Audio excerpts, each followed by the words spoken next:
ज्ञानेश्वर महाराज की जय, जगद्गुरु तुकाराम महाराज की जय, सब संतान की जय। जो आनंद सत्य प्रकाश विभू आणि आनंद बुद्धी न जाणे त्या स्वभाव परमात्मानी जसे माझ्या पाय स्वभावती जणू तरंग ब्रह्मांड महेश्वरी सूर्य चंद्र वरुण तैसे हो सर्वज्ञानी दर्शन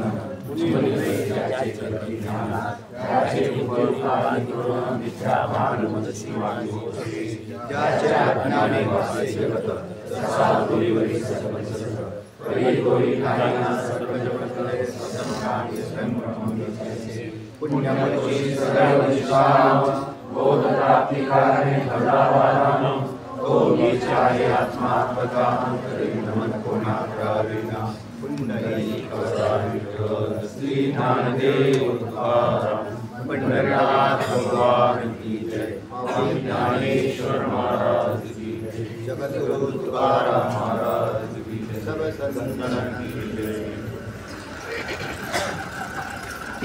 पूर्व पक्षाच्या मताने विषयाचं खंडन तिसरा जाता आणि त्याच्यानंतर त्या विषयाची स्थिती आधी शंका केलेली होती, शंका झालेली होती आणि गेल्या वेळेस आपण सिद्धांत मताने म्हणजे वेदांताच्या मताप्रमाणे विषयाची सिद्धी अर्थात या ग्रंथाचा जो विषय जीव ब्रह्मा ऐक्य ज्ञान आणि त्याची सिद्धी याच्याविषयी चिंतन सांगत आहे की ज्या ज्या शंका जशी शंका केली होती त्या शंकेचं निरसन केले। कोण सांगताय?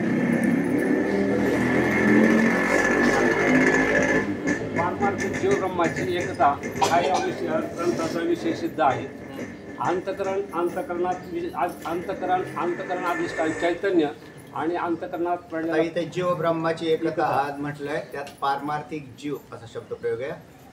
जीव या जीव म्हणजे कोणता जीव तर आपण ज्याला पारमार्थिक दृष्टीने जीव, पारमार्थिक जीव चैतन्य स्वरूपच आहे म्हणून त्याचं चैतन्याशी ऐक्य घडतं।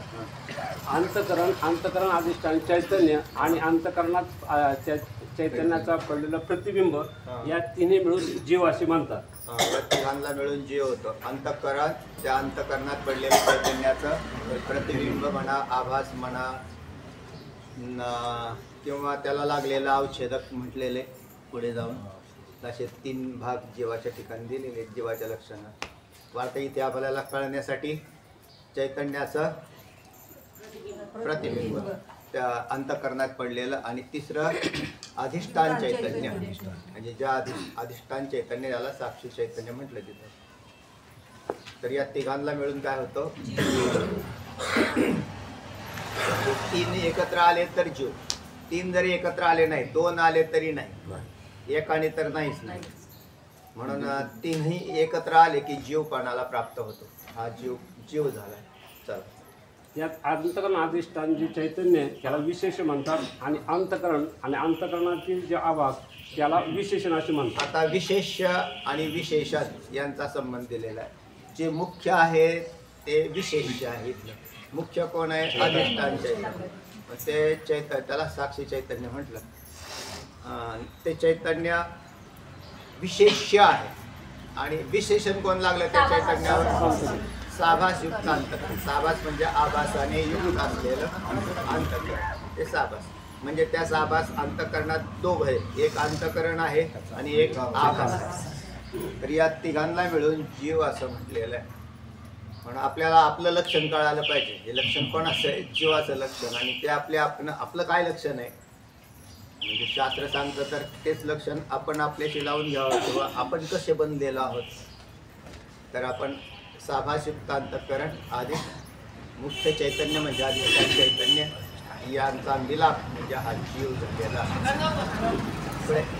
विशेष चैतन्य आणि विशेषण आभास अंतकरण यामुळे जो विशिष्ट त्याला इथे जीवपदाचा वाच्य असं म्हटलेलं आहे। जीवपदाचा वाच्य पद आणि पदार्थ। पद म्हणजे संज्ञा, पद म्हणजे संज्ञा असते म्हणजे ज्याच्याविषयी दिलेलं ज्याचं वर्णन केलं जाईल, जो पदार्थाचं तुम्हाला ज्ञान करून द्यायचं त्या पदार्थाचं नाव ठेवलं जातं, त्या नावाला संज्ञा असं म्हणतात।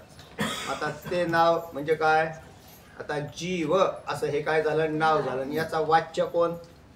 वाच्य म्हणजे पदार्थ.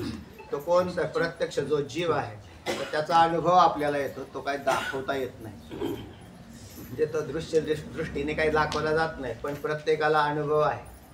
जीवपणाचा अनुभव आहे. मी आहे, मी आहे असा म्हणतो ना, मी आहे. त्याच्यामध्ये अधिष्ठान चैतन्यही आहे आणि त्याच्यात साभासयुक्त अंतकरणही आहे. म्हणा साभासयुक्त अंतकरण. अधिष्ठान चैतन्य मी आहे असं म्हणत नाही, कारण ते आहेच. जे आहे ते मी नाही म्हणत. पण हे जे कल्पित उत्पन्न झालेलं आभासाने युक्त अंतकरण आहे, हे मीपणाला प्राप्त झालेलं, म्हणजे व्यवहार्य चैतन्य झालं हे मी. आणि अधिष्ठान चैतन्य, मीचं मूळ काय आहे? अधिष्ठान चैतन्य आहे. आणि मीचा आध्यस्थ काय आहे? तर आभासयुक्त अंतकरण, ज्याच्यात अहम भावाची प्राप्ती झालेली. विशिष्टापैकी विशेष किंवा विशेषण यांचा जर कोणताही भाग घेतला नाही तर विशिष्ट जो जीव त्याच्या स्वरूपाची सिद्धी होत नाही. हा म्हणजे सगळे एकत्र पाहिजेत, की आभास पाहिजे, अंतःकरण पाहिजे, त्यात आभासही पाहिजे. आणि मूळ चैतन्य नसेल तर काहीच घडणार नाही. कारण यांना आधार कोणाचा आहे? मुख्य अधिष्ठान चैतन्याचाच आहे. म्हणून आधार आणि अधिष्ठान चैतन्याचा आहे. पुढे याच्याकरता उदाहरण दिले रे, राजसेवकाचं जसं राज्य सत्तावून जर दिसत नाही पण ते जर स्वीकारलं नाही तर त्याचं राजसेवकत्व रद्द होतं. त्याप्रमाणे सर्व व्यापक जे ब्रह्म आहे करावंच लागतं. एखादा व्यक्ती हा राजसत्तेचा त्याच्यामध्ये प्रवेश आहे. मग असा कोणताही व्यक्ती किंवा शासकीय सेवक, तर त्याच्यामध्ये हे कोण आहेत? तर म्हणले हे मामलेदार आहेत किंवा हे इन्स्पेक्टर आहेत, पोलीस आहेत. मग ते पोलीस आहेत तर त्याच्यात काय आहे? ती सत्ता, तेवढी सत्ता त्याच्यामध्ये. त्याच्यातही प्रत्येकाची सत्ता वेगळी. पोलिसाची सत्ता वेगळी, PSIची सत्ता वेगळी, DYSPची सत्ता वेगळी, कमिशनरची सत्ता वेगळी. पण तेवढ्या अंशात त्या सत्तेचे प्रवेश त्या व्यक्तीमध्ये असतात, म्हणून ती व्यक्ती त्या सत्तेला घेऊन कार्य करते. तसं चैतन्याच्या सत्तेने जगत सगळं कार्य करत आहे. ही सत्ता कोणी मानतच नाही.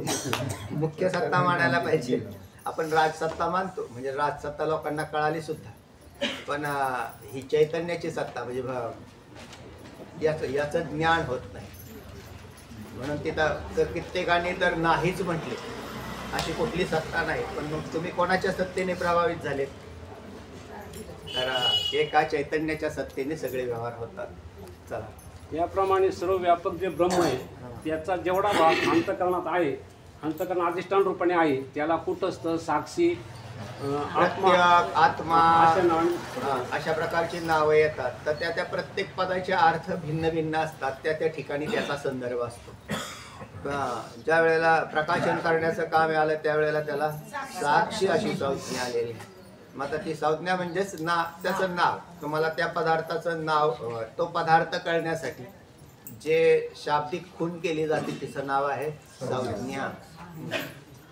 आणि आपण म्हणतो त्याचं नाव थोडक्यात. चैतन्य भाग हा जीव स्वरूपात विशेष म्हणून आहे.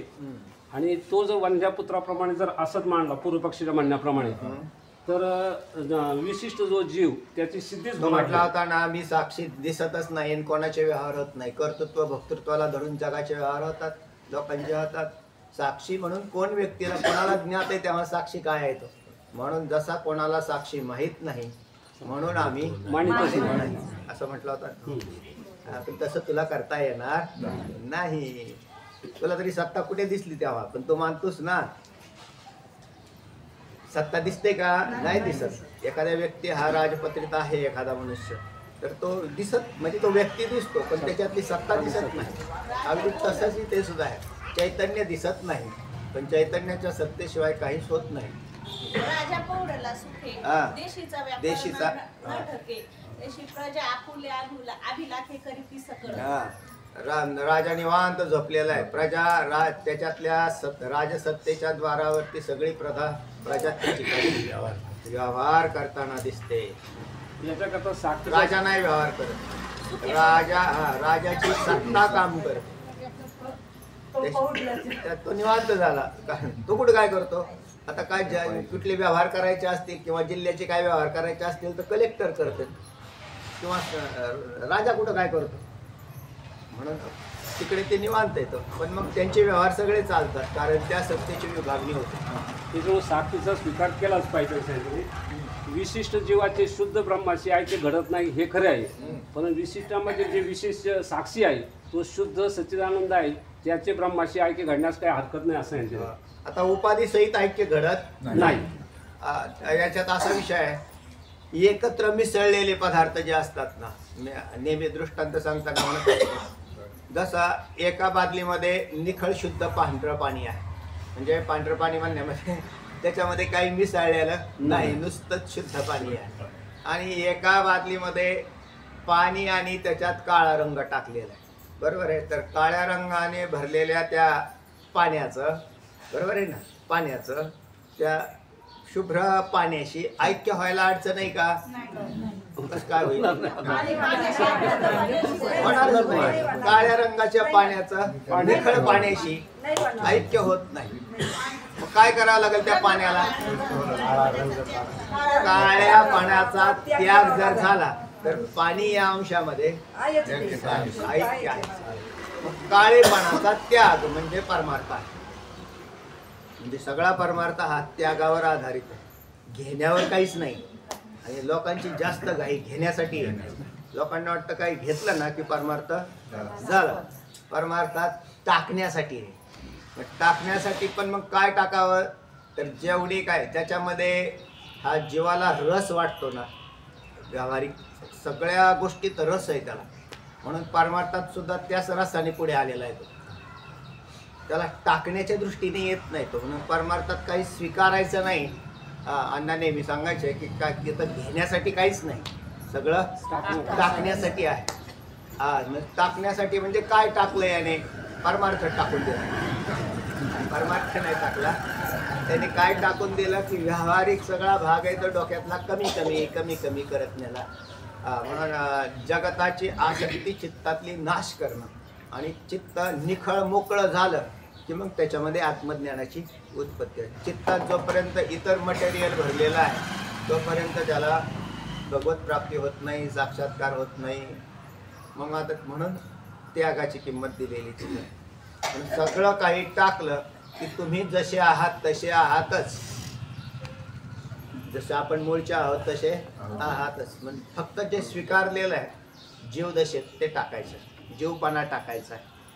चैतन्य टाकलं जात नाही तर ते असतंच, अधिष्ठान असतंच, नित्यच आहे. आभासयुक्त अंतकरण हे साक्षी चैतन्याचं विशेषण आहे. मग त्यावेळी त्या साक्षीला जीव हा भाव निर्माण होतो. आभासयुक्त अंतकरण हे साक्षी चैतन्याचे विशेषण आहे, आणि साक्षी चैतन्य विशेष आहे. म्हणून विशेषण अधिक विशेष बरोबर विशिष्ट असा पदार्थ बनला, विशिष्ट पदार्थ बनला. जसे तुम्ही भाजी बनवता ना, भाजी काय आहे? भाजी तयार झालेली भाजी विशिष्ट आहे. तुम्ही कच्ची भाजी आणि त्याचे पदार्थ, मसाल्याचे पदार्थ इतर काही काढले, बरोबर आहे, हे सगळे त्याचे विशेष. त्याच्यात म्हणजे उदक अग्नी धान्य झाल्या गडे पाक, एकावी न एक कापा कामा नाही, तुका बरं आहे म्हणतात तसं. तसं उदक अग्नी धान्य, तर त्याच्यात मग भाजी हा पदार्थ विशिष्ट झाला, आणि त्याच्यामधले मग धान्य आणि पाणी आणि त्याला अग्नीचं सहकार्य असं तयार करून काय केलेलं आहे? विशिष्ट बनवलेलं आहे. साभास अंतकरण ज्यावेळेस हे उपाधी असतं तर त्यावेळेस त्याला साक्षी हे असं संज्ञा मिळते, आणि संज्ञा त्याच्यात ओळख पटण्याकरता जो संकेत आहे त्याला ते साक्षी पंचदशी मधला विषय आलता, कुठं आलता? वृत्ती प्रभाकर मध्ये. उपमान प्रमाणाचं लक्षण काय? उपमान प्रमाणाचं प्रमिती, उपमिती प्रमितीचं लक्षण सांगू. म्हणजे प्रमिती म्हणजे प्रमाण. संज्ञेमध्ये संज्ञेच्या वाच्यार्थाचे जे ज्ञान त्याला उपमिती प्रमा असं म्हणतात. संज्ञेमध्ये संज्ञेच्या वाच्यार्थाचे जे ज्ञान त्याला उपमिती प्रमा असं म्हणतात. आणि उपमिती प्रमेयच्या करणास करणाला उपमान प्रमाण. प्रमाण असं म्हणतात. काल वृत्ती प्रभागामध्ये विषय झाला ना, तिथं संज्ञी शब्द आलेला असतो. हा, इथं तुम्हाला संज्ञेचा विशेष खुलासा मिळेल. तसा काय म्हणजे जे पद आहे ना तेच कोणी संज्ञी नाम आपण म्हणतो की ज्याच्या योगे त्या वाच्याचं ज्ञान होतं त्याचं नाव संज्ञी. नाव असं एखाद्या व्यक्तीचं नाव घेतलं ना आपण, आलबर साहेब, तर त्यात आलबर साहेब म्हटल्यानंतर आलबर साहेब हे काय झालं नाव, आणि त्या नावाचा नामी कोण आहे, जी व्यक्ती, बाकीच्या व्यक्ती नाही होत, तीच व्यक्ती होत. म्हणजे त्या व्यक्तीला त्याच्या नावाने आपण आमका म्हणते, त्याचं नाव आहे संज्ञी. तर त्याच्याशिवाय आपल्याला कळत नाही, नाही तर मग व्यवहार कसा होईल. म्हणून सगळा व्यवहार हा नामाने होतो, आणि व्यवहारामध्ये नाम आणि रूप हे प्रकर्षाने पुढे असतातच. नाम आणि रूप, नाम आणि रूप. म्हणून सध्या तरी सगळ्या लोकांचे फोटो छापायचे काम चालू आहे. नाव आणि रूप, फोटो आणि नाव, जगाचा त्याच्यावर चाललाय. काढण्यासाठी त्याची आवश्यकता बी आहे, कारण व्यवहार काढण्यासाठी नाम रूप जर नसेल तर मग व्यवहार कसा होईल. फक्त त्याच्यात आसक्ती, नामरूपाची आसक्ती धरून जर जगत राहिला तर काय होईल, तर तो स्वरूपाकडे फिरकणार नाही. म्हणजे बहिर्मुख वृत्ती, नामरूपाने आपली वृत्ती अधिक बहिर्मुख झाली. ज्या वेळेला तिला अंतर्मुख करायचं असेल तर इंद्रियांचं संयमन, मनाचं सहकार्य धारण करून ती व्यक्ती ज्या वेळेला अंतर्मुख होते त्यावेळेला आत्मज्ञानाचा विषय चालू होईल. म्हणून बहिर्मुखतेला कमीत कमी करून अंतर्मुख होण्याचा, कमीत कमी म्हणजे नाशच करावा लागेल, तर तो अंतर्मुख झालेल्या वृत्तीत आत्मज्ञान उत्पन्न होतं. मग त्याच्यासाठी आपल्याला हा अभ्यास करावा लागतो. हा काय एक प्रकारचा अभ्यास आहे, आणि हे अभ्यास केल्यानंतर हळूहळू चित्तवृत्ती ते ऐकायला लागते. एकाच दिवशी नाही ऐकणार, पण ऐकल्याशिवाय राहायचे नाही. एक शंका होती, जीवाचं अंतकरण एक भाग आहे. हा, जीवाचा अंतकरण हे एक भाग आहे, बरोबर आहे. पण त्याला जे लागणारे घटक आहेत, भूमीला 7 पैकी अधिष्ठान, बुद्धी आणि आभास हे घटक आहे कार्य करण्यासाठी. विशेषण आणि विशेष हा, सारखे दिसतात. सारखे कसे काय, तो वेगवेगळे. आभास हा चैतन्याचा विकार आहे, त्याचं नाव आपण चैतन्यात नाही विकार झाला, पण अंतःकरणात प्रकाशित चैतन्य हा काय आभास आहे. तो भिन्न आहे, कारण तो चैतन्याचा आहे. अंतःकरण हे अपंचकृत पंचमहाभूतांच्या अर्ध्या सत्वगुणापासून उत्पन्न झालेलं, म्हणून तेही स्वतंत्र आहे. आणि आभास वेगळा, अंतःकरण वेगळं, आणि अधिष्ठान चैतन्यात त्याचा स्वभाव निर्गुण, निराकार, असंग असा आहे. म्हणजे त्याचाही स्वभाव भिन्न आहे. आभास हा विकारी आहे, आणि बुद्धी जी म्हणता तुम्ही, ती बुद्धी अपंचकृत पंचमहाभूतांच्या अर्ध्या सत्वगुणाचं कार्य आहे. त्या बुद्धी म्हणजेच अंतःकरण. अंतःकरण बुद्धी, मनबुद्धी चित्त अहंकार एकच आहे. हा, म्हणजे तुमची व्याख्या बरोबर आहे का. तर जीव ते पहा अशी सुंदर वही तयार करतात, त्याच्यात प्रत्येक लिखाण करतात. म्हणजे अभ्यास करायला चांगलं आहे ना. म्हणजे असा अभ्यास जर केला तर का नाही लक्षात राहायचं. चला, जीव, बुद्धी अधिक बुद्धीमध्ये चैतन्याचा आभास, आणि बुद्धीच्या अधिष्ठान चैतन्य इज इक्वल टू जीव, बरोबर आहे. हा, आता अंतःकरण म्हणजेच बुद्धी, तर त्यात बुद्धी अधिक अंतःकरणात पडलेला चैतन्याचा आभास. हा, बरोबर आहे, काहीच अडचण नाही. सेम दिसते असं सेम दिसतं. जीव आणि अंतःकरण वेगळा भाग आहे ना. नाही, इथं तुम्ही इज इक्वल टू करताना जीवच करायचं, सेम नाही करायचं. बुद्धी अधिक अंतःकरणात पडलेला चैतन्याचा आभास आणि अधिष्ठान चैतन्य म्हणजे अंतःकरण असं नाही. ते हे चुकलं तुमच्याकडून. इथं जीवच लिहा. हे लक्षण जीवाचंच आहे ना. अंतःकरणाचं लक्षण काय होतं? अंतःकरणाचं लक्ष अपंचकृत पंचमहाभूतांपासून ते उत्पन्न झालेलं अर्ध्या सत्वांशापासून. म्हणून त्याचा जे अपंचकृत पंचमहाभूतांच्या अर्ध्या सत्वगुणापासून उत्पन्न होतं त्याला अंतःकरण असं म्हणतात. केलं लक्ष. बुद्धी कट करून टाक. त्याचा तो गोळा असा आहे. जीवाची व्याख्या दोन आलेल्या आहेत. वरती एक आली त्याच्यात ते आत्ताची जी व्याख्या आहे. नाही नाही नाही त्यांनी तिथं अंतःकरण आणि बुद्धी. पहिली व्याख्या बुद्धीवर आलेली. बुद्धियुक्त चैतन्य जे आहे ना ते जीवपणाला प्राप्त झालेलं आहे. तुमच्या काय अजून आहे का शंका? हा, तो त्याला घटक जीव म्हणा. आहे. ती बुद्धी. जे जीव आहे ना तो जीवच लिहिलाय तुम्ही. तिथं बुद्धी नुसतं बुद्धी नाही म्हणतायत. नाही पण दुईला जे लागणारे घटक आहे ना माझ्याकडे सेम होतात. हा पण तुम्ही ते बरोबर केलेलं ते चुकीचं आहे ना. इकडं हे जे आहे ना हे जे आहे ना हे अंतःकरण बुद्धी हे चुकलं. हे जीवच आहे. हा तुम्ही एकच लिहिलेलं आहे. फक्त समांतर लिहिलेलं आहे परत त्याचं वेगळं कसं काय होईल? दोन्ही एकच म्हणजे ते जीवाचंच लक्षण आहे ते. आता त्याच्यात तुम्ही हे बदलू शकता की आता इथं बुद्धी अधिक बुद्धीमध्ये पडलेला चैतन्याचा आभास असा केला किंवा अंतःकरण अधिक अंतःकरणात पडलेला चैतन्याचा आभास. भाषा जरी वेगळी झाली तरी हे दोन्ही लक्षणं जीवाचे. कारण अंतःकरणाचे घटक आहेत मन बुद्धी चित्त आणि अहंकार. काही वेळेला केवळ बुद्धी म्हणून वापर केला जातो तरी जीव होतो. काही वेळेला मन असं म्हणलं जातं. मन औषधकवादी तसे विभक्ती की मन अधिक चैतन्य बरोबर. ते पुढे येणारे आणखी लक्षणं याच्यात पुढे गेलेली किंवा अहंकार अधिक अहंकार ज्या प्रकाशाने प्रकाशित झालेला आहे ते आभास अहंकारातील आभास अधिक अधिष्ठान चैतन्य तरी जीव असतो. शब्द बदलला अहंकार पण अहंकार म्हणजे अंतःकरण म्हणून त्याला अंतःकरण चतुष्टय म्हणतात. चतुष्टय म्हणजे मन बुद्धी चित्त आणि अहंकार. बऱ्याच वेळेला संत वाङ्मयात सुद्धा काही ठिकाणी नुसता चित्त असा शब्द आहे. माझे चित्त तुझे आहे ऐसे करी. तिथं चित्त या पदाने मी अख्खा जीव धरायचा की मला तुझ्या चरणाजवळ ठेव. तर चित्त या पदाने पूर्ण जीव झाला. जरी तिथं जीव लिहिलेला असेल तर म्हणजे चित्त असं लिहिलेलं असेल तर. किंवा काही वेळेला बुद्धी म्हणूनही लिहिलेलं असते की भगवंताच्या चरणावर आपली बुद्धी स्थिर राहायला पाहिजे. तरी तिथं बुद्धी या पदाचा अर्थ जीवच असा. फक्त या त्यातलं लक्ष म्हणजे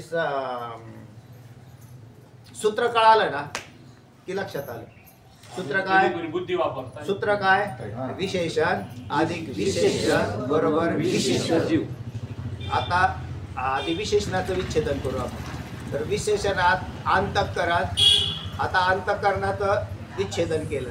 मन बुद्धी चित्त अहंकार अधिक त्यामध्ये पडलेला चैतन्याचा आभास हे दोन्ही एकत्र केले आणि एकात अधिष्ठान चैतन्य बरोबर जीव. विषय संपला. कशाला म्हणजे या चार गोष्टी एकत्रित धरायच्या मन बुद्धी चित्त आणि त्याच्यातले काही वेळेला एकच वस्तू उचललेली असेल त्यांनी की बुद्धी अधिक बुद्धीमध्ये पडलेला चैतन्याचा आभास तरी सुद्धा तुम्ही तिथं सगळं अख्खा अंतःकरण धरू शकता. पण ज्या वेळेला बुद्धी असा शब्द प्रयोग केलेला असतो त्यावेळेला त्यांना काहीतरी निश्चयात्मकता सांगायची असते. कारण बुद्धीच्या लक्षणात काय येतं? प्रसंगानुसार कसं वापरायचं? प्रसंगानुसार वापर. तटस्थ आत्मा साक्षी जसं आपण प्रसंगानुसार वापरतो तसं त्याच्यानुसार वापर. पुढे झाला वाचा.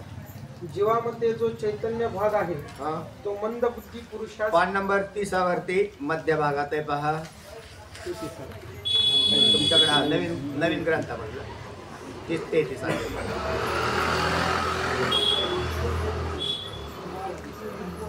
जीवामध्ये म्हणजे संज्ञा हे पद येऊन गेलं का? हो हो. हा. तर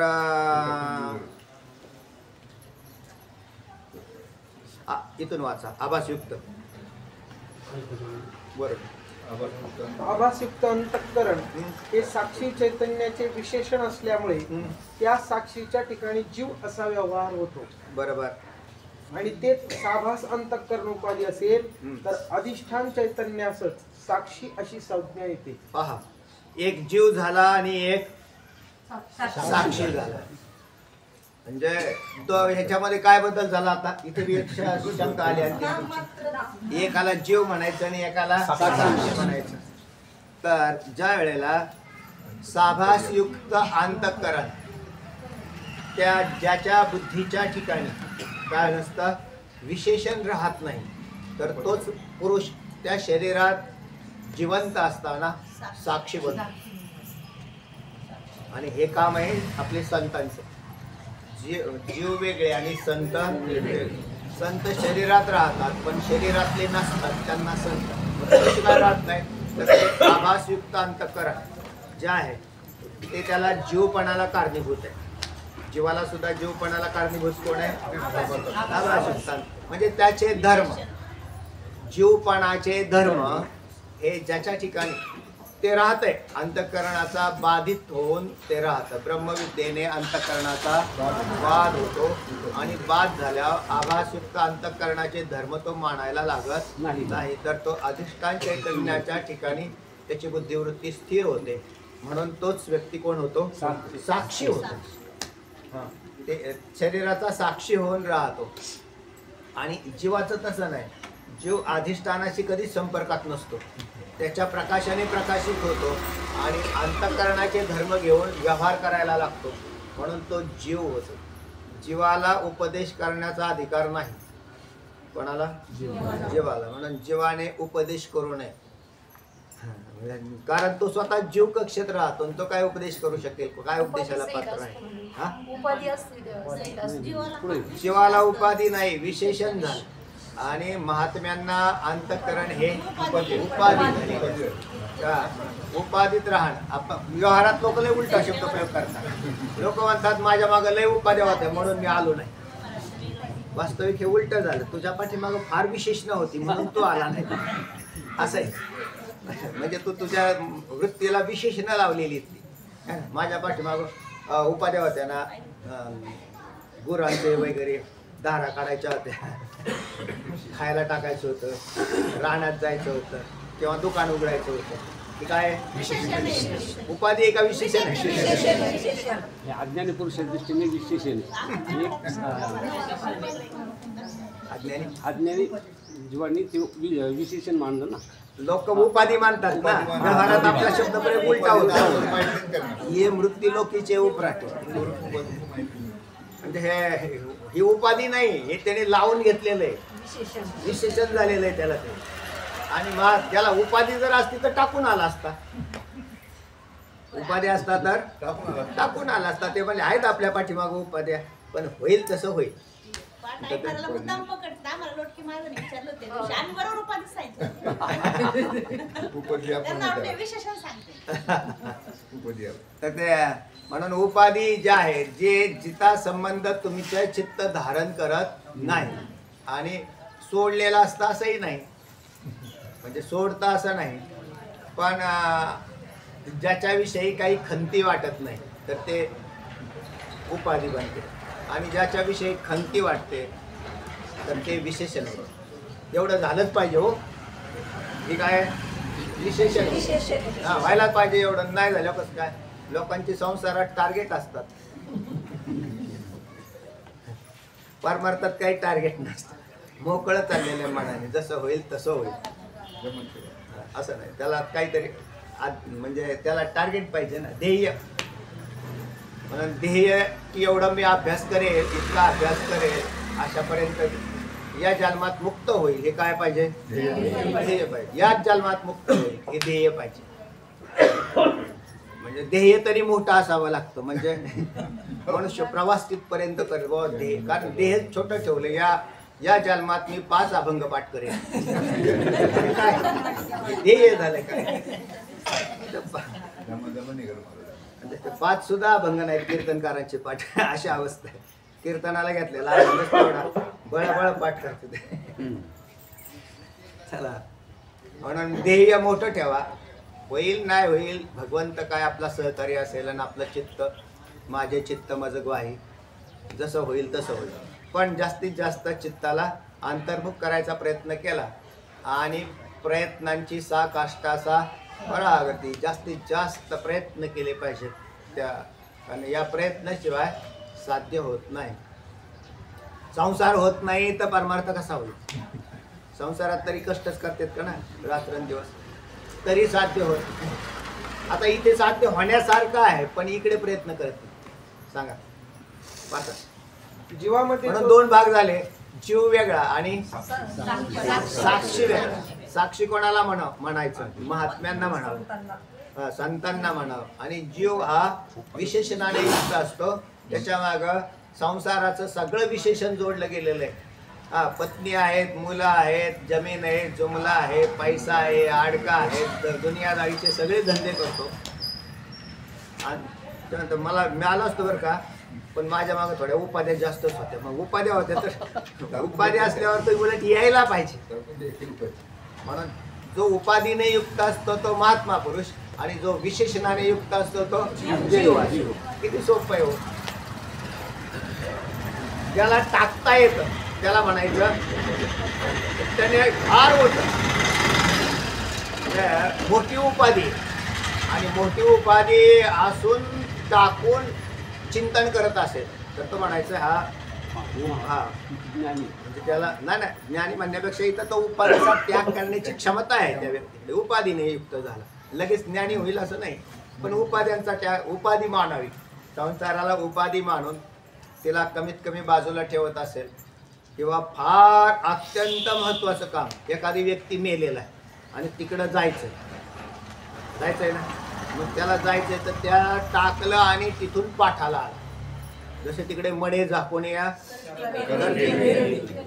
काय त्यांचा अधिकार आहे. मडे झाकून या पेरणी करतील. मग तिकडं अंतविधीला जायचं होतं, त्याच्यानंतर जाईल बा पाठाचा 1 तास काढू आपण आणि नंतर का व्हायला जाऊ. डॉक्टर महाराज ते सांगत होते, हा रस्ता नसतं तर त्याच्याहून जावं म्हणते, हा. पण पाठाला जावं म्हणते. हा बरोबर. तर त्याचं नाव आहे मग त्याने उपाधी ठेवली. आपली मोठी काम सगळ्याच्या व्यक्तीने त्याचं काम हे मोठंच असतं. त्याच्या दृष्टीने त्याचं काम हे मोठंच असतं. त्याने तेवढं बाजूला टाकलं आणि तो काय आला आणि ते टाकायचं म्हणजे आपोआप तुम्ही महात्मे होता. तुम्हाला महात्मा व्हायचं आहे ना. जीव म्हणून कुठवर राहता. आहे मोठ्या माणसांची नक्कल केली तरी चालेल, संतांची नक्कल करा, बाकीच्यांची नक्कल करून काय उपयोग किंवा नाही झालं आपल्याला संत नाही मानायचं, पण 1 दिवस संत झाल्याशिवाय राहणार नाही. मग मोठ्यांचं अनुकरण करावं, मोठ्यांचं ऐकावं, ते जसे वागतात तसं वागायला. लहान मुलं सुद्धा अनुकरण करतात का? तसाच आपलाही प्रकार आहे. आपण लहानच आहे आणि आपण संतांनी जसं दिशा दाखवली तसं चालत राहायचं. सांगा पुढे. ओळख पटण्याकरता जो संकेत केलेला असतो त्याला संज्ञा असं म्हणतात. हा, त्याला संज्ञा असं म्हणतात, त्याला वचन असं म्हणतात, त्याला नाम असं म्हणतात. जीवामध्ये जो चैतन्य भाग आहे तो मंदबुद्धी पुरुषास न समजण्यासारखा असला तरी शास्त्रयुक्तीने त्याची सिद्धी होते. तो पदार्थ न मानणे साहस आहे. जीवामध्ये जो चैतन्य भाग आहे तो मंदबुद्धी पुरुषास न समजण्यासारखा असला तरी शास्त्रयुक्तीने ज्याची सिद्धी होते, शास्त्रयुक्तीने सिद्धी होते, गुरुकृपेने काय होता असा अनुभव सुद्धा येत असतो. खाली 1 आकडा लिहून टाकले ना, तर याचा अनुभव येतो. आणि हे ज्या वेळेला त्याला म्हणजे शास्त्राने सांगितलेलं आपल्या बुद्धीला कळायला लागतं, तर तिथं शास्त्रकृपा असं धरली जाते, गुरुकृपा धरली जाते. बघ तुम्हाला ते कळायला लागलं बरं का आता.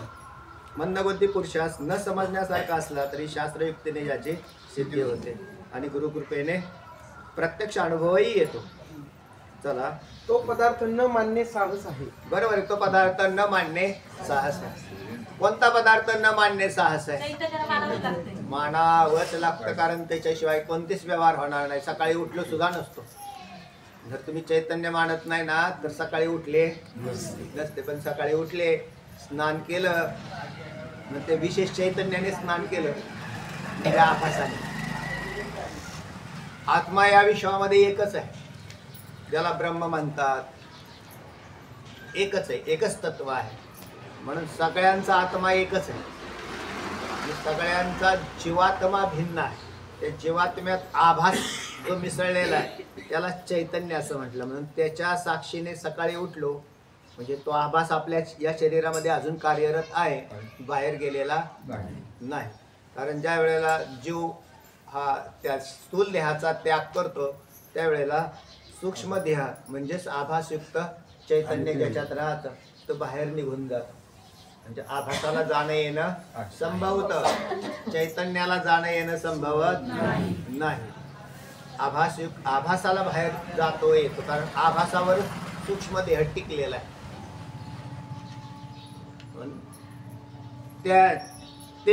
तो जो सूक्ष्म देह आहे आता त्याच्यात म्हणजे ज्याला याचे शास्त्राने आपल्याला हे ज्ञान होतंय आणि चैतन्याचंही ज्ञान होतंय की हे चैतन्य कसं आहे तर सत चित आनंद स्वरूप असून हे अधिष्ठान स्वरूप आहे आणि त्याच्यावरती जीव हा आस्ती भातीप्रिय रूप बनलेला आहे. आस्ती भातीप्रिय रूप बनलेला आहे. तर तेव्हा त्याची सिद्धी म्हणजे हे न कळणं दुराग्रहाची म्हणजे केवळ दुराग्रह आहे. म्हणून तो जाणून घेतला पाहिजे. तर कोणी मानत नसेल किंवा हे चैतन्य कशाचं हो चैतन्य, चैतन्य नाही तर तुझे व्यवहार कसे घडतात, तर चैतन्यानेच घडतात. यावरून इतके सिद्ध झाले की साभास अंतःकरण विशिष्ट चैतन्य जीव आहे.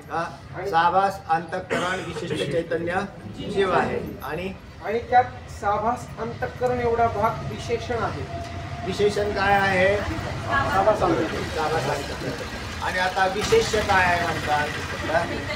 चैतन्य म्हणजे अधिष्ठान चैतन्य विशेष्य आहे आणि साभासयुक्त अंतःकरण विशेषण आहे.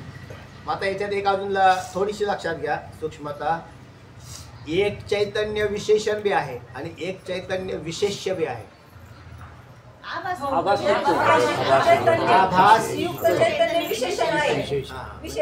ते विशेषण आणि जे अधिष्ठान चैतन्य आहे ते विशेष.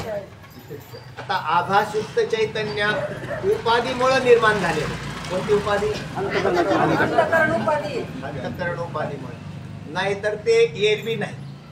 मग आता जोपर्यंत अंतःकरणाची उपाधी आहे तोपर्यंत आभास असं राहणं संभवनीय. जोपर्यंत आरसा आहे तोपर्यंत प्रतिबिंब संभवनीय आहे. त्याच्यात बिंब प्रतिबिंब भाव राहणारच आहे.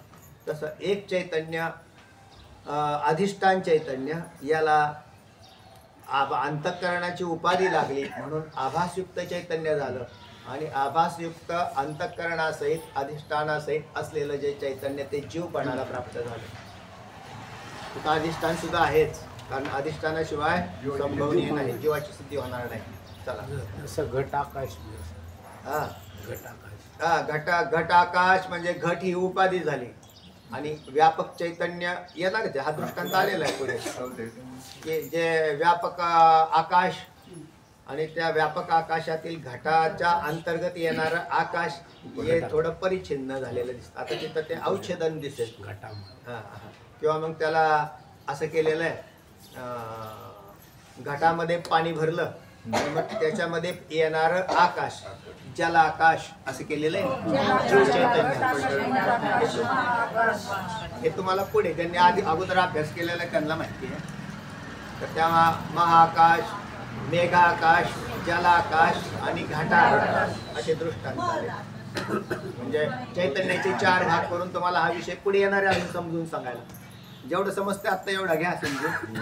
अजून पुढे तर खरा शास्त्रारंभ अजून 4थ्या रंगात होईल. साभास अंतःकरण विशिष्ट चैतन्य जीव आहे आणि त्यात साभास अंतःकरण एवढा भाग विशेषण आहे. विशेषण साभासयुक्त अंतःकरण हे विशेषण आहे. विशेष्य जो चैतन्य भाग त्यासच साभास अंतःकरण विशेषण असले तर जीव म्हणावे. त्याला जीव म्हणावे. म्हणजे अधिष्ठान चैतन्य आणि साभास म्हणजेच विशेष्य. कारण त्याला विशेष्य ही संज्ञा सुद्धा त्याच्या ज्ञानासाठीच आलेली आहे. नाही तर वास्तविक चैतन्यात कुठल्या संज्ञा नाही. पण तुम्हाला काहीतरी सांगावं लागेल ना. कारण जीवाचं जेवढं शरीर धरलं आपण आता आपण आहे या स्थितीमध्ये जीवाचं हे शरीर आहे. पण त्या शरीरात चैतन्य तर व्यापक आहे जसं आकाश व्यापक आहे. पण त्या शरीराच्या मापाचं जे चैतन्य ज्याने काय केलेलं आहे आणि अंतःकरणही शरीराच्या मापाचं असतं. प्रत्येक जीवाची अंतःकरण त्याच्या शरीराच्या मापाची असतात. आता त्याच अंतःकरणात साभास पडला. मग चैतन्य किती? चैतन्य पुष्कळ व्यापक आहे, पण जेवढ्या शरीराच्या मापाची उपाधी लागली तेवढ्याच मापाच्या अंतःकरणात चैतन्याचा आभास आला.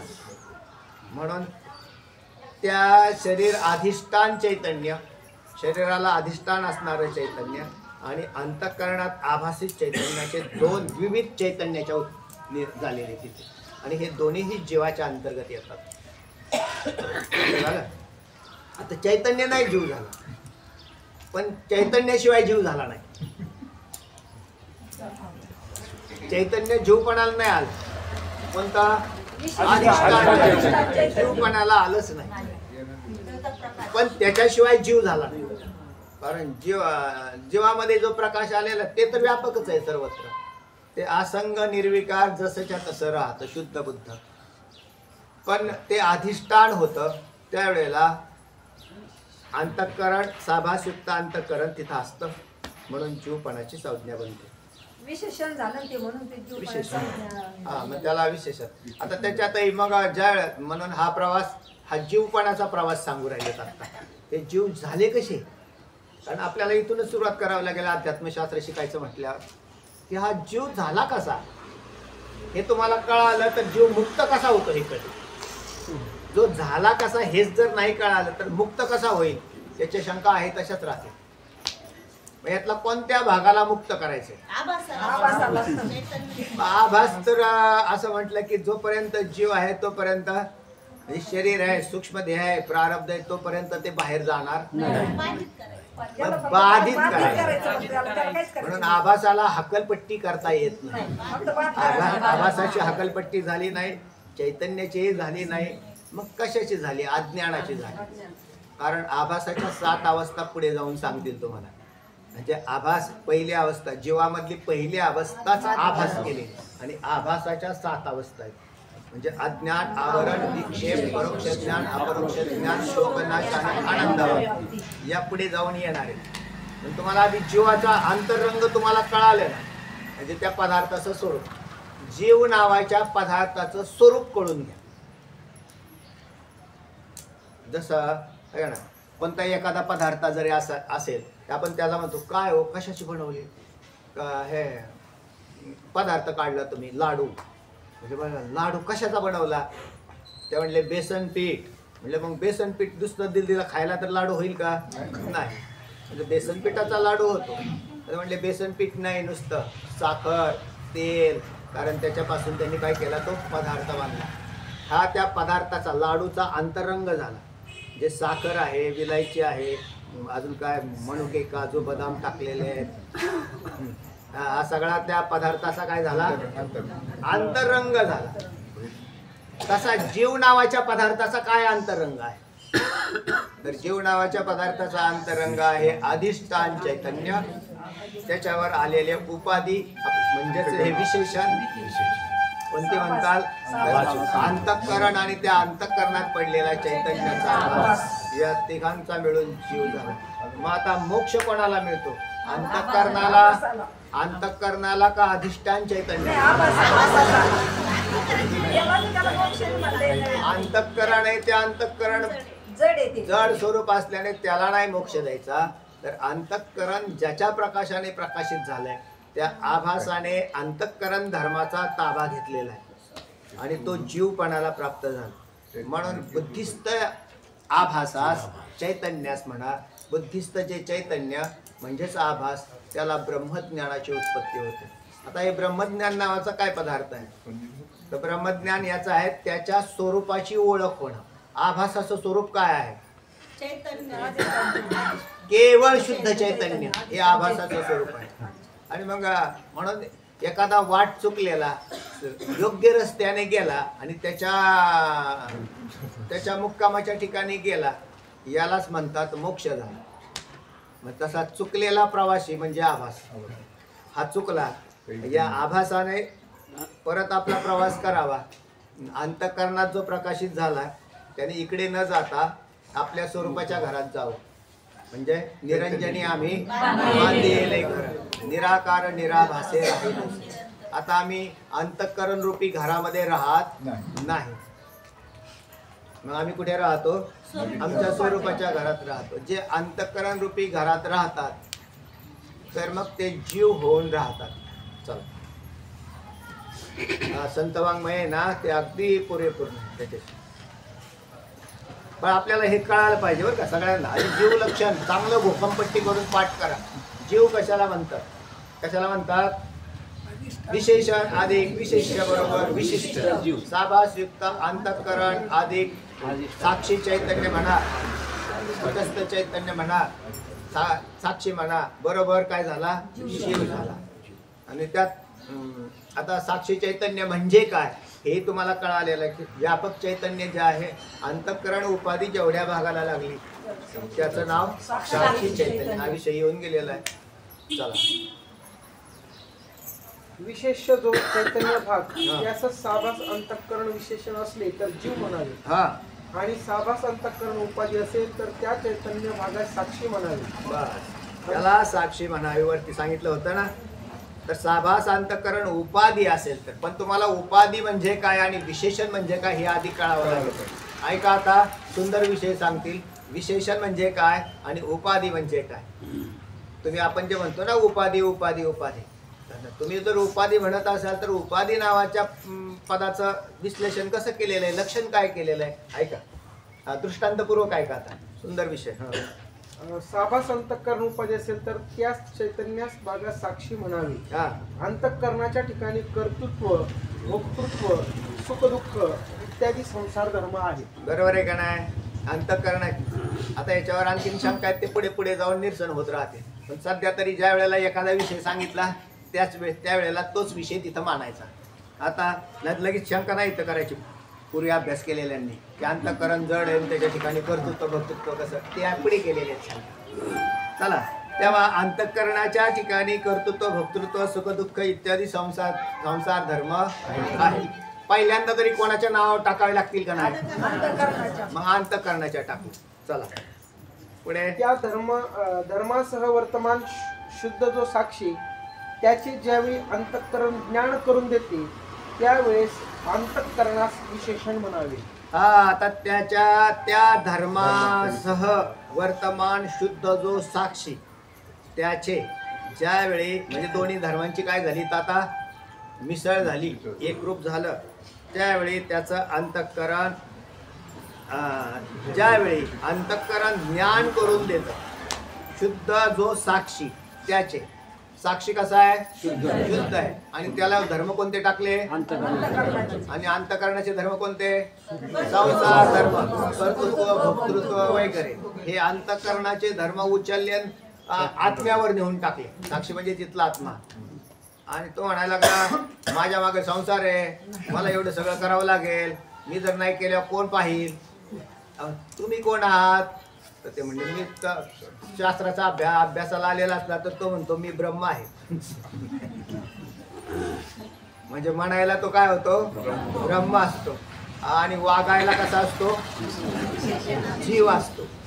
म्हणून कोणी मी ब्रह्म आहे म्हणण्याने मुक्त होत नाही. कारण तो जर संसार धर्म वागवत असेल आणि म्हणत असेल मी ब्रह्म आहे तर तो ब्रह्म कसा? म्हणून अंतःकरणाचे सुख दुःख कर्तृत्व भक्तृत्व हे धर्म अंतःकरण आणि नेहून कुठं टाकले? साक्षी चैतन्यावर टाकले. चला, अंतःकरणाच्या ठिकाणी कर्तृत्व भोक्तृत्व सुख दुःख इत्यादी संसार धर्म आहे. त्या धर्मासह वर्तमान शुद्ध जो साक्षी त्याचे ज्यावेळी अंतःकरण ज्ञान करून देते. म्हणजे त्याचं ज्ञान कोणाचं ज्ञान करून दिलं? साक्षी. त्यावेळेस अंतःकरणास विशेषण म्हणावे. ते काय झालं? अंतःकरण विशेषण झालं. कारण त्यांनी काय केलं? संसार धर्म अंतःकरणाचे असताना साक्षीवर नेऊन टाकले. चला पुढे. आपल्या धर्मासह वर्तमान जे दुसऱ्याचे ज्ञान करून देते त्यास विशेषण म्हणतात. आपल्या धर्मासह दुसऱ्याचे ज्ञान करून देते ते विशेषण. विशेषणाचं लक्षण येत आहे, लक्षात ठेवा, पाठ करून ठेवा. आपल्या धर्मासह जे दुसऱ्याचे ज्ञान करून देतं त्याचं नाव विशेषण असं आहे. चला पुढे. आणि आपण वेगळे राहून जे दुसऱ्याचे ज्ञान करून देते त्यास उपाधी म्हणतात. जे आपण वेगळे राहून दुसऱ्याचे ज्ञान करून देतं त्यास उपाधी असं म्हणतात. आपण वेगळं राहून ज्ञान करून देतं उपाधी. महाराज आम्हाला काही कळालं नाही, कळेल ना, कारण दृष्टांत सांगितल्याशिवाय कळत नाही. इथे दृष्टांत येतील. काळा घोडा आहे या वाक्यात घोडा हे विशेष्य आणि काळा हे विशेषण आहे. आता पहिलं वाक्य येतंय ते काळा घोडा आहे. काळा घोडा आहे. आता या वाक्यात घोडा विशेष्य, मूळ कोण आहे? घोडा. तो विशेष्य. रंग कोणता आहे? हे विशेषण. बरोबर आहे. म्हणजे काळा रंग हा विशेषण आहे आणि काळा घोडा विशिष्ट. चला विशिष्ट. आता हा विशिष्ट बनलेला पदार्थ दोघांपासून बनला, विशेष्य आणि विशेषणापासून बनला. विशेषण काळा रंग, बरोबर आहे, अधिक विशेष्य घोडा बरोबर विशिष्ट काळा घोडा. म्हणजे काळा घोडा या दोघांपासून बनला. याला म्हणायचं विशेष. कारण आपल्या धर्मासह दुसऱ्याचे ज्ञान करून देत. आपल्या धर्मासह जे दुसऱ्याचे ज्ञान करून देते ते विशेषण. त्याच्यातला धर्म आला काळा रंग या विशेषणासहित घोड्याचं ज्ञान करून देतो. तो काय झाला? विशेषण बनलेला आहे. हे विशेषणाचं लक्षण. म्हणजे ज्या वेळेला एकरूपता येते, विशेषण आणि विशेषण एक आहेत का दोन येतो? भ्रमाने एक भासत. इथं जीवपणा तयार झालेला आहे. जे दोन असताना भ्रमाने एक भासत. कर्तृत्व भोक्तृत्व, मला हे केलं पाहिजे असा आरोप कशावर गेला? तो चैतन्यावर घेऊन टाकतो. हे तिथं काय झालेलं आहे? तो विशेषण बनलेलं आहे. आणि ज्या वेळेला उपाधीमध्ये तसं होत नाही, तर आपण वेगळं राहून वेगळे राहून दुसऱ्याचं ज्ञान करून देतं. त्याचं नाव आहे उपाधी. म्हणजे हा सगळा भाग आहे ना, तो ज्ञानावर आधारित आहे. बघा हे सगळं कशावर आधारित आहे? ज्ञानावर आधारित आहे. 10 मिनिटं लागतील. 10 मिनिटं लागतील. तेव्हा आपल्या वेगळे राहून जे दुसऱ्याचे ज्ञान करून देतात त्यास उपाधी म्हणतात. पहिलं दृष्टांत आलेला आहे तो काळा घोडा आहे. आणि काळा घोडा आहे वाक्यात. घोडा हे विशेष आणि काळा रंग हे विशेषण. आणि त्यांनी मिळून युक्त जो आहे तो काळा घोडा आहे. चला काळा घोडा हे या वाक्यात घोडा हे विशेष्य आणि काळा हे विशेषण आहे. काळा रंग आपल्या सहवर्तमान घोड्याचे ज्ञान करून देतो, म्हणून काळा रंग हे घोड्याचे विशेषण आहे. काळा रंग हे घोड्याचे विशेषण. घोडा हे विशेष्य आहे व काळा घोडा हे विशिष्ट आहे. बरोबर. चांगला अभ्यास करा. आणि वाक्य तुम्हाला दृष्टांतपूर्वक आलं म्हटलं आता समजायला काय अडचण नाही. दृष्टांत जर नसता तर मग अडचण आली असती कळायला. लक्षात येत आहे का? आता उपाधी म्हणजे काय ते सांगतील. चला. कानाच्या चाफ्यात जे छिद्र असते त्या छिद्रात व्यापक आकाशाचा जेवढा भाग असतो तेवढ्याच आकाश भागास स्तोत्र म्हणतात. श्रोत्रेंद्रिय. आतापर्यंत तुम्हाला इंद्रियांचा विषय गेला होता, पाठीमागे होऊन गेला. पंचज्ञानेंद्रिय त्याच्यातलं श्रोत्रेंद्रिय, ज्याचं शब्दाचं ज्ञान ज्या इंद्रियाला होतं ते इंद्रिय कोणतं आहे? श्रोत्रेंद्रिय. आता त्याला आपल्याला सांगायचं का हो? म्हणजे लहान मुलालाही सांगितलं तुझे डोळे दाखव. डोळे कुठे डोळे आहेत? लगेच ते डोळे मिस करतात. तुझं नाक म्हणलं की ते नाकावर बोट ठेवतं. कान कुठे तुला? ते लगेच कानाला हात लावतो. ते कान. आता हे आपण त्याला शिकवलं. पण ज्याला कान पण कान आहे त्याच्यात या वरच्या चाफ्याला ऐकू येतं का? मग ऐकण्याची प्रक्रिया कुठे? तर आतमध्ये जो आकाशाचा भाग आहे त्याच्यात श्रोत्रेंद्रिय काम करतं. ते अत्यंत सूक्ष्म आहे. आणि बाकी हे वरचं जे आहे ते यंत्र आहे. आणि हे वरचा जो आहे तो तर चाफाच आहे, उपाधी आहे. पण त्या श्रोत्रेंद्रियाचा ज्या ठिकाणी असेल त्याचं ज्ञान करून देण्यासाठी कानाचा चाफा दाखवला जातो. ते म्हणजे बा तुमच्या कानावर काय बसले हो? मी त्यांनी असं केलं. याला काय म्हणतात? कान म्हणतात. म्हणजे श्रोत्र म्हणतात. पण श्रोत्रात मध्ये श्रोत्रात आहे पण त्या आतमध्ये असणाऱ्या श्रोत्रेंद्रियाचं ज्ञान ही कानाची कर्ण शुष्कुली करंजी करंजी का नाही काम ज्ञान करून देते ना. तर ही करंजी ही श्रोत्रेंद्रियाची उपाधी आहे. कारण एकरूप झालेली नाही, आपण वेगळे राहून दुसऱ्याचं ज्ञान करून देतं, याला उपाधी असं म्हणतात. शुष्कुली कशी राहिली? वेगळी राहिली. आणि श्रोत्रेंद्रियाचं ज्ञान करून दिलं की आतमध्ये श्रोत्रेंद्रिय, तर याला उपाधी असं म्हणतात. चला पुढे. या ठिकाणी कानाचा चाफा आपण वेगळा राहून आपल्या छिद्रात असणाऱ्या आकाश भागाचे स्रोत्र असे ध्यान करून देतो. बरोबर. म्हणून कानाचा चाफा स्रोत्राची उपाधी आहे. कानाचा चाफा ही स्रोत्राची उपाधी आहे. तसं काळ्या रंगाचं नव्हतं झालं. काळा घोडा आहे, त्याच्यात काळा रंग वेगळा राहिला का घोड्यावरून? नाही राहिला. तर तो एकरूप होऊन आपल्या धर्मासह वर्तमान दुसऱ्याचं ज्ञान करून देतो, तो विशेषण झाला. म्हणून इथं जीव काही वेळेला विशेषण आहे आणि काही वेळेला उपाधी आहे. ज्याने संसाराचा छंद बुद्धीतला टाकलेला आहे, देहाचाच टाकलेला आहे पहिल्यांदा, तर त्याला देह हा उपाधी बनतो. संसार सोडून द्या, पण पहिल्यांदा देह, कारण मी देह आहे या पदावर आहे ना.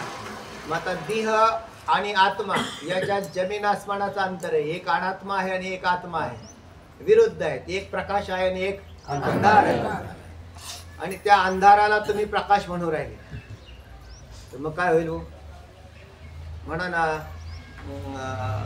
ज्या हे दोन भिन्न असताना ज्या वेळेला एकरूप होऊन भासतात, मी देह आहे, तर मी या पदामध्ये अधिष्ठान चैतन्य आणि देह म्हणजे विशेषण.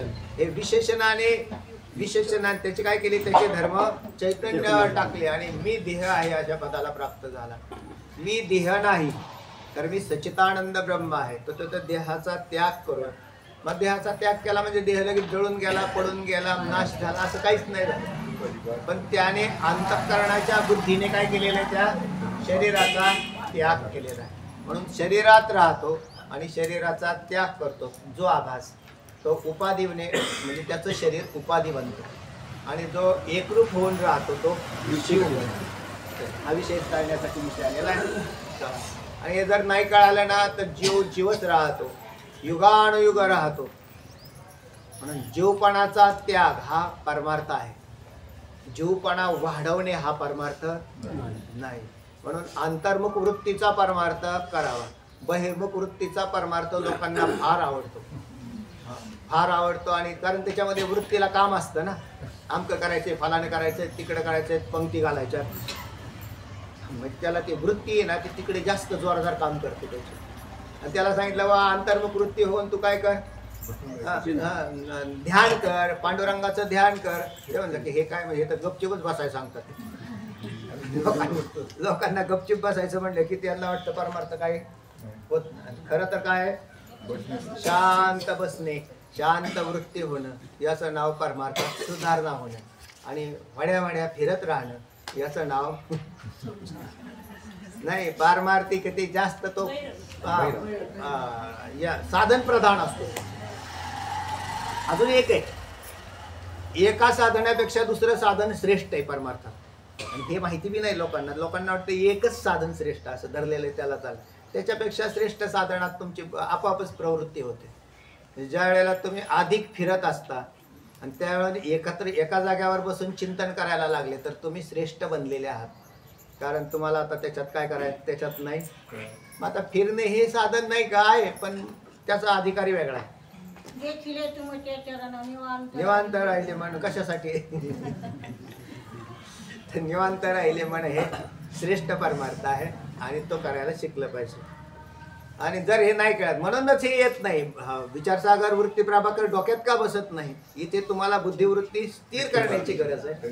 आणि ती होत नाही तर चंचल वृत्तीच्या व्यक्तीला काय होत नाही ते म्हणजे मग अजून कळू नाही राहिलं. तुमची वृत्ती स्थिर करा, मग तुम्हाला ते कळायला लागेल. आणि जेव्हा कळेल त्यावेळेला लक्षात येईल की म्हणजे खरा परमार्थ जो आहे ना, तो ठाईचं बैसोनी करायचं असा पडतो.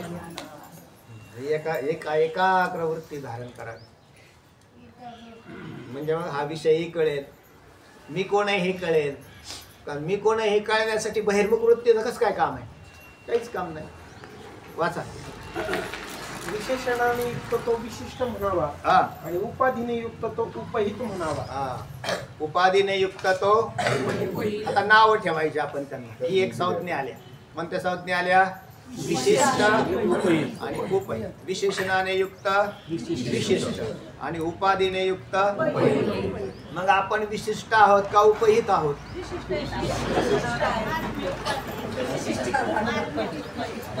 हा मग आपण महात्म्य म्हणू त्यांना की जे खरोखर चांगलं राहतात, म्हणजे ज्यांना शरीर तादात्म्य भाव नाही.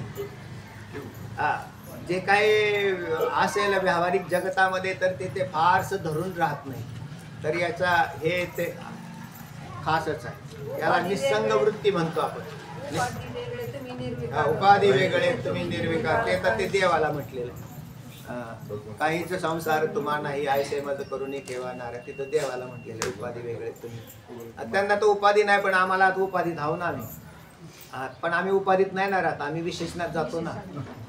आम्ही उपाधीत नाही राहत. ज्या वेळेला उपाधीत जीव राहतो, ऐका, ज्या वेळेला जीव उपाधीत राहतो तेव्हा त्याला संसार त्रस्त करत नाही.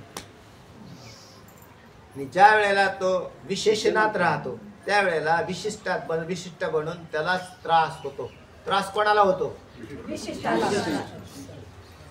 उपहिताला त्रास होत नाही. ते म्हणल्यावर आपली लय एवढी मोठी नुकसान झाली, तुम्ही कुशालवारीला गेले आणि त्याच्यामुळे मागे एवढी नुकसान झाली. तो जर उपहित असेल तर त्याला त्रास होणार नाही. आणि तो जर विशिष्ट असेल तो म्हटला तरी मी मलाच वाटत होतं की नको त्या वारीला जायला. हा त्याच्यामुळे माझी एवढी नुकसान झाली. हा आणि मग त्याला जर असे पोषक वातावरण घरच्यांचं असेल तर असं अजून होईल. तर त्या पण मग ज्याला त्रास होत नाही किंवा त्रास ज्याला जेवढा त्रास सहन करायची क्षमता आहे तेवढाच संसार वाढवावा. म्हणजे लय त्रास सहन होत नसेल तर कशाला वाढवायचा? म्हणजे तेवढ्या ठेवायचं. म्हणजे आटोप्यात ठेवला तर कमीत कमी तेवढा राहील. आणि भरमसाठ करत असेल आणि विशिष्ट बनलेला असेल तर त्याला झोपेच्या गोळ्या खाव्या लागतात. कारण त्याला झोप नाही येत. आणि ज्याचा संसार एवढा मोठा पण तरी काही देणं घेणं नाही, तो खुशाल झोपतो. तर त्याने ते उपाधी मांडलेली असते. असे तुम्हाला पुष्कळ लोक भेटतील बरं. म्हणजे संसारात सुद्धा फार श्रेष्ठ माणसं आहेत असे साधू की ज्यांना काही त्याच्याशी देणं घेणं. मोठा संसार करतात. पण काय जनक राजांचा संसार काय होता? हा एक पाव अग्नी माझी जळे. त्याला म्हणायचं उपाधी. संसार काय लावला? शरीरच उपाधी होते. हा तुका म्हणे राज्य करिता जनक एक पाव अग्नी माझी जळे. लोकसंग्रह बेवापी संपश्चन करतो महाराज. तेव्हा हे याला म्हणतात उपाधी. आपण म्हणजे जनक राजाला ही काय होती? उपाधी होती. एवढा मोठा राज्य म्हणजे का तत्ववेत्ता पुरुष संसारामध्ये असतात का? असतात की, कोण म्हणलं नाही. कितीतरी आहे. पण तरी त्या लेवलचे असतात. म्हणजे त्यांनी संसार हे बुद्धीतला संसार भस्मसात केलेला असतो. म्हणजे नाश केलेला असतो. म्हणजे बुद्धीत काहीच नाही ठेवलं. बुद्धीत केवळ एक देव ठेवला. आणि ज्याने बुद्धीत संसार ठेवला तर त्याच्या देवाला जायला जागाच नाही हो. वाचा. एकच अंतःकरण अधिष्ठान चैतन्याच्या ठिकाणी साक्षीभाव उत्पन्न करते. हा त्यावेळी उपाधी आणि जीवभाव उत्पन्न करते त्यावेळेला विशेषण असते. त्यावेळेला विशेषण असते. बस इथंच थांबा. पुंडलिक वरदारी पंढरीनाथ भगवान की जय. माऊली ज्ञानेश्वर जगद्गुरु तुकाराम महाराज की जय. विठ्ठल विठ्ठल.